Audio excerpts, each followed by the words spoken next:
Hi, everybody. This is Brandy, and I'm going to spend a few minutes talking about how you can use server syntax and what that is in your views. So Viewpoint itself has two different options available for you for SQL, what we call star SQL syntax, which is the basic help systems, Fortra flavor of SQL, and then server syntax, which would change it up just a little bit to use the native DB2 SQL. There are some benefits of using server syntax. Things like you will be able to do multiple join types in a single view. You would have improved functionality if you're using the view template functions. You can use nested subqueries, as well as CTEs or common table expressions. And another big benefit of using server syntax is that your views run without needing the query processor to translate behind the scenes. So it will speed things up just a bit. Now, along with the benefits, of course, there's some challenges. Things like some of the functions that you may use, such as that common table expression, would prevent the use of the Files and Fields tab. And that's really just because there isn't a way to paint, if you will, that syntax through Files and Fields. Another thing that you want to be aware of is that you're unable to refer to a derived field that you've created by name in another statement. So for example, if you've created a date field, you've used the convert date function, you cannot use the alternate name that you associated with that. You would have to repeat that syntax.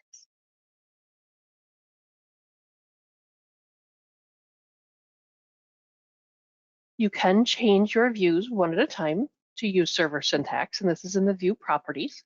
So you would just do file properties, and then on the very bottom left under syntax, you would change it to server. Now you can also make a change to your SQL defaults.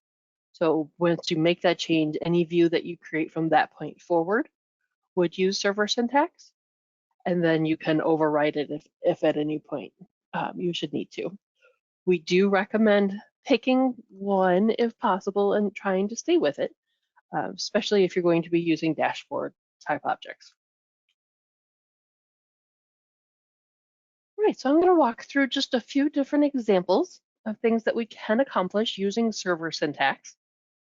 So this example, the goal here is to create a list of customers with the total number of lines, order lines across all of the orders.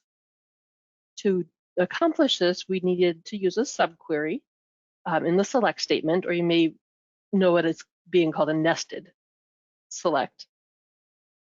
And on this next slide, I'll show you the SQL and what that looks like. So everything that's highlighted is that subquery or that nested select statement. And you can see it is called a nested because obviously we have two select statements within this main SQL. And we're just creating that count, and you're able to specify a full statement with the from and the where. The next example is to create a running count of the number of customers in each state. Now this function's kind of fun, to be honest. It's using a couple different functions, row number and over, to create this count. And you'll see at the example for the SQL that not only do we use row number and over, but also partition. So we're partitioning by the state, and we're ordering by descending by the date. So this gives us a list of customers that have their state listed by their date. So we'll see here in the example that comes up from the results. And I'm just using the SQL EX data, so you guys can most certainly do this as well. So on the left is the screenshot from that initial SQL statement. So we have our list of states and customer numbers along with their preferred effective dates and the count. Now, if you wanted to return the most recent effective date, you can, by state, you can just add a where clause and use that count equals 1. And that'll help narrow down that data. All right, our next example.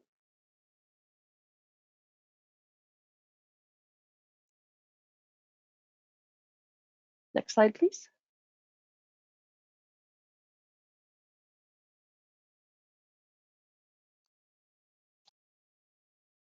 We should be at example 3 right now.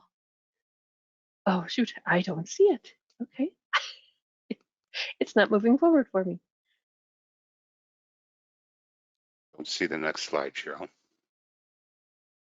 No, I do. Okay, now we do. Okay. Technology gremlins. All right. So the next example is the goal of to create a list of customers with their states and their countries. Now, for this particular example, the customer master file that we're using doesn't contain a field that defines the country or the nation. So we have to create that and then join on that derived field. So this is an excellent example of how to use a common table expression. And with that, you would use the with function. So the example SQL, you'll see starts with, and that's how you know you're using a CTE. And then you define a file name, and then define what's going to be in that temporary file. And then you just start with your select statement. So now you'll be able to see in the from statement at the bottom, F1 is being joined, left out or joined to the actual customer master file.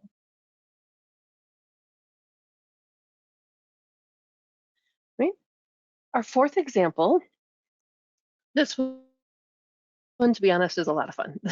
We use this quite often, actually. Right now, our goal was to create a list of all states serviced by a specific warehouse, or the way to denormalize your data. Now, instead of states, it could be compiling a list of patient notes or warehouse logs. So anytime you have all of that information in multiple fields, you can use this set of functions. And it would be a CTE, a substring, and then 3 different XML type functions. It's a little scary, I admit, but it's really not that bad once you get it going the first time. You'll see from the example, again, we start with the with table expression, or our temporary file, if you will. And then in the select clause, we're substringing several of those functions together to create that one long string instead of multiple record entries for each state.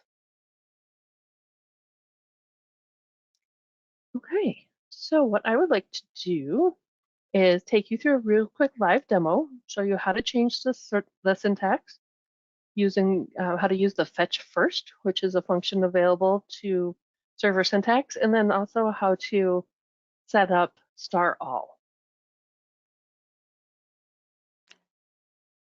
And yes, we can see your screen. Perfect, thank you. You knew what I was going to say. All right, so I have a view open here. I'm just going to go ahead and display it. Nothing super fancy. I just have a prompt with multiple selections. So I can select one or multiple entries. But what if I wanted to select all? Well, using server syntax, we do have a new and improved way to set that all option. You use the null capable, change that to yes, and you'll notice that we then add the default. Now when you display, not only will you get the options to select one or multiple if you'd like, but now we have the all option as well. So it'll just save you some time from clicking.